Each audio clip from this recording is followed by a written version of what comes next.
Welcome, racing fans. Coming up, it's the Racing Podcast.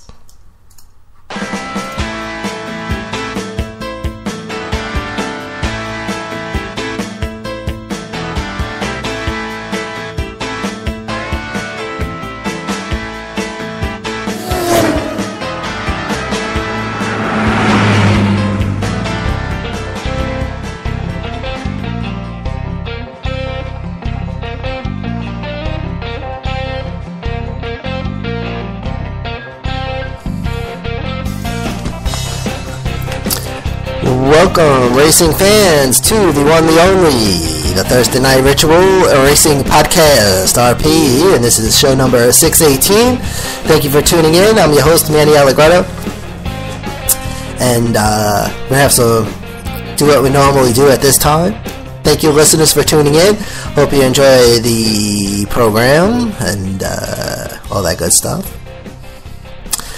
Programming note before we get going, Racing Podcast will be taking next Thursday off, and we'll be back on the following Thursday, which will be July 2nd. So next Thursday is July the 25th, so we'll be off that week, and we'll be back on the following Thursday, which will be July the 2nd. So just to let you know about that. Now, this weekend's a little weird because there is no Sprint Cup racing this weekend, but there is Xfinity and trucks, and the next Sprint Cup race comes on the 28th. Okay, and they will be at Sonoma. But we'll get to that. But first, let's take a look at what happened last weekend. Okay, last Saturday afternoon was last weekend's Xfinity event. It was the Great Clips 250 benefiting Paralyzed Veterans of America from Michigan International Speedway. Winner Kyle Busch in the 54 Toyota. He led 27 laps and gained 12 points. Second place Chase Elliott in the number 9 Chevy. He led 5 laps. Third place Kyle Larson in the 42 Chevy. And note that the Kyle Busch win was Kyle Busch's first win since returning to racing. Of course, he had that bad accident in the Camping World Truck event at Daytona at the beginning of the season. Then last Saturday was last weekend's Camping World Truck event. The American Ethanol presents the Driving for Lineman 200, brought to you by Ameren, and that was from the Gateway Motorsports Park. Winner Cole Custer in the 00 Chevy. He led 19 laps, gained 5 points. Second place Spencer Gallagher in the 23 Chevy. He gained 1 point, and third place was Johnny Sauter in the 98 Toyota, and he led 4 laps. Then on Sunday was last weekend's rain-shortened Sprint Cup event. The Quicken Loans 400 from Michigan. Winner Kurt Busch in the 41 Chevy. He led 6 laps, gained 1 point. Second place Dale Earnhardt Jr. in the 88 Chevy. He led 1 lap. And third place Martin Truex Jr. in the 78 Chevy. And once again, he had first, second, and third places taken, occupied by Chevrolets. And race shortened by rain and was ended at lap 136. Kurt Busch was declared the winner. So the Quicken Loans 400 race start time was at 1:08. They finally called it at at 6:05 race finish time. Pole sitter was Casey Kane.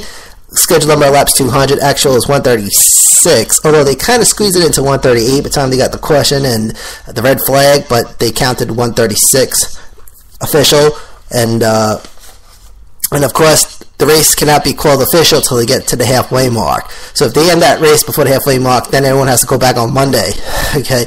Which I'm sure a lot of people do not want to do, but they made it past the halfway mark, and then they got it all the way up to lap 136. Presentation of colors, okay? Some pre-race info. Presentation of colors presented by the Michigan State Police. Invocation, Father Jeff Rose. National Anthem performed by the U.S. Army Chorus Quartet. And gentlemen, start your engines announcement. Mark D'Antonio, Michigan State head coach. So the first incident, really not too bad. Alex Bowman gets sideways a little bit, lap 5. He heads to pit road. No caution comes out for that incident. You had the top 3 at lap 7, which was Carl Edwards, Casey Kane, and Kevin Harvick. And then your first question would come out at lap 11, and this was for rain. You know, the past couple of times this year when the red flag came out for rain, the yellow flag was out already for another incident, not having anything to do with rain, either a crash or debris. And then as the yellow flag was already out, all of a sudden it would start raining, and then they bring out the red flag. But this one right here, question 1, was absolutely exactly for rain. And that was, again, lap 11. Alex Bowman, the beneficiary, right there. Now, there was a competition caution that was scheduled for lap 30. They rescheduled it for lap 40. Now, cars were allowed to come in and change tires. However, they could not refuel. The leaders, though, did not come to pit. They stayed out there. But it didn't matter because at lap 12, the cars got called into pit road, and the red flag comes out. And it was about around 120-ish, I wrote down.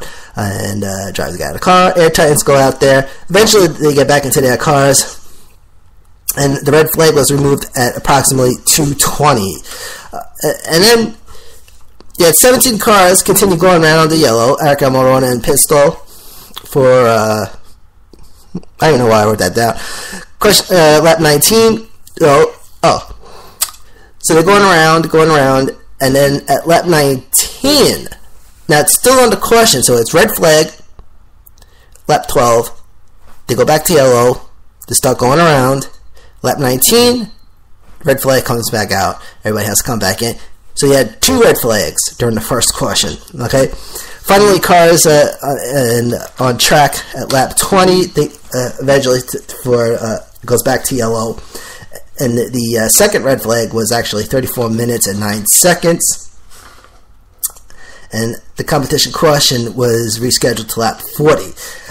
But now they had debris on the track, so they had the caution out. They were about to go back to green, but there was debris on the track, so they had to keep the caution out a little bit longer. They finally got the debris off, and it was actually from a blown tire over Alex Bowman's car. And then the green flag comes out lap 28, and they finally get back into racing at lap 29. Top 3 at lap 29, Carl Edwards, Casey King, Kevin Harvick. But Truex Jr. would take over the third place pretty quickly during lap 29. So then you had Carl Edwards, Casey King, Truex Jr. at lap 30. But then Truex Jr. moves into second place at lap 31. So then you had Edwards, Truex Jr., and Kane top 3 at lap 31. Carl Edwards with a 1.41 second lead over Truex Jr. That was at lap 32. By lap 39, that shrunk to 0.64.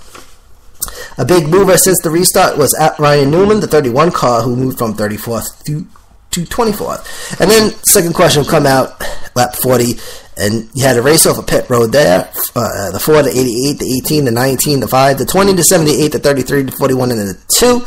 Right? And then Jimmy Johnson, Carl Edwards had a little incident. Jimmy Johnson was trying to come out of his box as Carl Edwards was going into his. Everyone's seen that. One car's coming out of the pit box. The other guy's trying to get into the pit box in front of his. So they got the little whoo. The guy comes around real quick, almost clips the car that's coming out. So nothing too unusual there. But then, so another red flag will come out, lap 45. And this one for rain. 407. Drivers get back to the cars. 417, red goes back to yellow.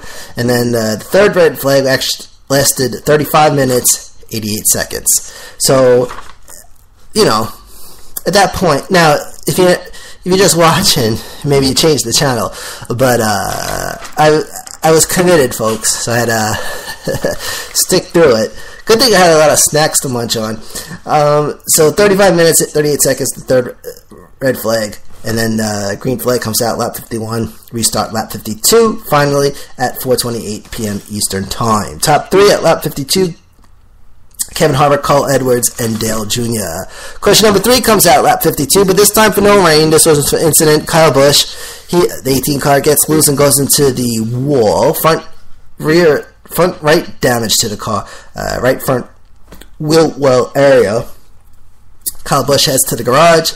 Green flag comes out lap 59, restart lap 60. Top 3 at lap 60, Kevin Harvick, Carl Edwards, Matt Kenseth. Matt Kenseth will move into second pretty quick. Then you had Harvick, Kenseth, Edwards at lap 61. You also had an incident with the 38 car. I forget what lap that was. There was an incident with the 38 car right after that. No caution. David Gilliland, he heads to pit with the heavy damage. He wound up hitting the wall after being contacted by Mike Bliss in the 32 car. but it stays in green, no yellow. Top 3, lap 68, Kevin Harvick, Matt Kenseth, and Carl Edwards. Kevin Harvick with a 0.87 second lead over Kenseth at lap 69, which grew to 1.02 at lap 70.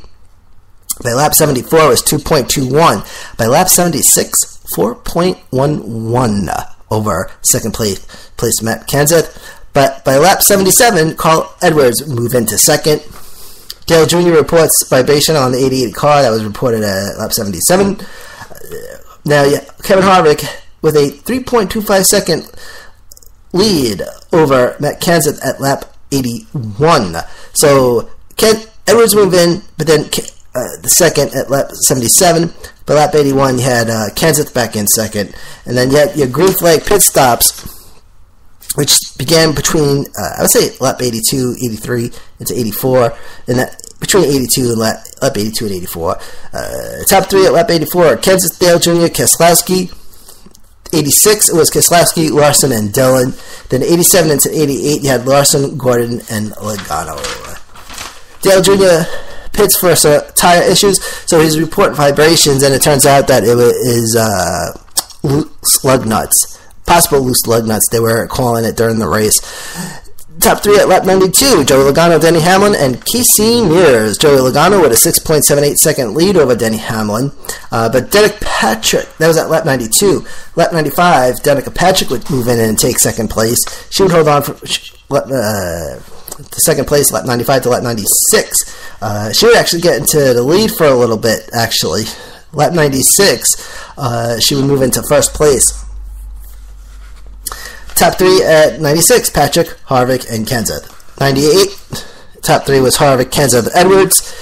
And then you had your race halfway mark at lap 100, 200, and 400 miles. 200 of 400 miles completed. Top 5 at halfway mark was Kevin Harvick, Matt Kenseth, Carl Edwards, Dale Jr., Kurt Busch.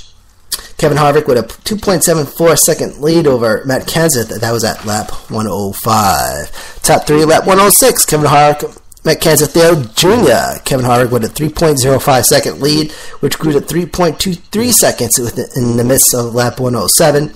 By lap 110, it would drop to 2.77. Joey Logano's car having some temperature issues. He had debris on the grill there. Lap 108, Joey Logano was running 17th at that time. Top 3 at lap 116, Kevin Harvick, Dale Jr., Matt Kenseth. Kevin Harvick with a 4.39 second lead over Dale Jr. at lap 116. At lap 119, it grew to 6.12. Then at lap 18, Harvick, Dale Jr., and Kurt Busch in third place this time. Kevin Harvick with a 4.78 second lead over Dale Jr. Okay, so lap 119, it was 6.12 over Dale Jr., which by lap 119, which dropped to 4.78. So it was 6.12 at 119, but towards the end of 119, it would drop to 4.78. But then at 121, Dale Jr. would take over first place for a little bit. Now, some interesting information that Kevin Harvick, okay, as of lap 118, Kevin Harvick has officially led 1,200 laps in the first 15 races of the 2015 season. The first driver to do so was Jeff Gordon in 2001. Question 4 will come out lap 124 for debris, turns 3 and turn 4. Casey Mears beneficiary. Casey Mears in the ED13 car. You had the top 3 coming off of pit road, the 22 to 2 and 27, Logano, Keselowski, and Menard, respectively, lap 127, and then the race would restart at lap 130. Top 3, lap 130, Kyle Larson, Kurt Busch, Dale Jr., but Kurt Busch would take the lead at lap 134. Very important to keep this in mind, because by lap 136, the 5th question was out, and which pretty much led to the completion of the race, because by lap 136, question 5, for weather. NASCAR was calling it rainy weather, and I like to listen to the officials on the radio while the race is going, and I'm going to tell you a little secret. But if you get the NASCAR app, I think you got to pay. I forget how much I was paying. It's only a couple of dollars, but I'm not telling you. They're not telling me to tell you this, but the NASCAR app there's a feature where you can listen to the officials, and you can hear the guy on the radio saying, "We have weather." That was it. And then the red flag comes out,